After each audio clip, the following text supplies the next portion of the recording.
बातमी केडीएमसी मध्ये अखेर मनसेला फळ मिळालंय। सत्ता स्थापनेकरिता शिवसेनेला पाठिंबा देण्यात आलेला होता। मनसेच्या सर्व नगरसेवकांना शिवसेनेने विविध समिती सदस्यांचं पद दिलंय। एवढंच काय तर मनसेला स्थायी समिती सदस्य पद देखील देण्यात आलंय। सत्ता स्थापनेकरच्या वेळेमध्ये भाजपची खेळी मोडून काढण्यामध्ये मनसेने महत्त्वाची भूमिका बजावलेली होती आणि त्याचं फळ मनसेला केडीएमसी मध्ये मिळालंय।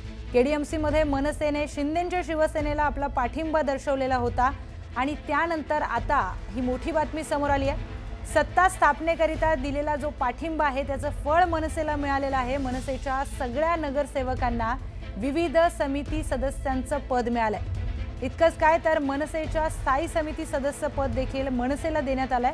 ही मोठी बातमी समोर येते। स्थायी समिती पद हे सुद्धा मनसेला आता केडीएमसी मध्ये देण्यात आलंय। आपण बोलूयात या संदर्भात आपले प्रतिनिधी अजित मांढरे यांच्याशी।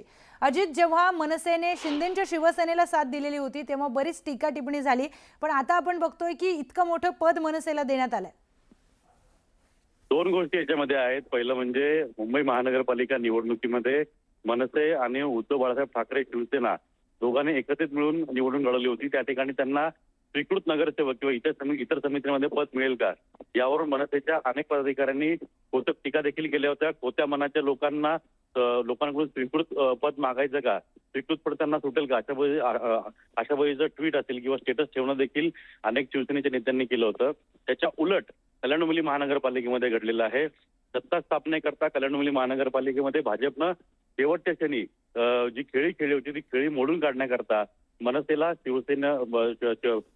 शिवसेनेला पाठिंबा दिला होता आणि त्याचं फळ म्हणून आज कल्याणमुली महानगरपालिकेच्या महासभेमध्ये मनसेच्या सर्व नगरसेवकांना विविध समित्यांवरती पद देण्यात आलेली आहेत। एवढंच काय तर स्थायी समिती सदस्य पद हे देखील मनसेला दिलेलं आहे। एक प्रकारे मनसेची जी निवडून आलेली संख्या आहे ते पूर्ण संख्या पाहता मनसेला कोणत्या समितीमध्ये पद मिळणं हे जवळपास अवघड होतं, पण तसं न होता शिवसेनेने फक्त कुठल्या समितीमध्ये नाही, स्वीकृत नाही तर सर्व समित्यांवरती त्यांना पद दिलेली आहेत। म्हणजे शिवसेनेनं दिलेला शब्द पाळला। मनसेनं जो पाठिंबा दिला होता, जी दोस्ती निभावली होती, ती दोस्ती शिवसेना आणि मनसेची किती घट्ट झालेली आहे हे आजच्या सगळ्या नियुक्तीवरून स्पष्ट झालेलं आहे। निश्चितच अजित, दिलेल्या माहितीसाठी धन्यवाद। पुढची महत्त्वाची बातमी पाहूयात। लाल दिव्याचा वाद महापौरांच्या दालनापर्यंत पोहोचलाय। विरोधी पक्षनेत्या किशोरी पेडणेकर महापौर रितू तावडे यांना भेटायला गेल्याचं पाहायला मिळालं।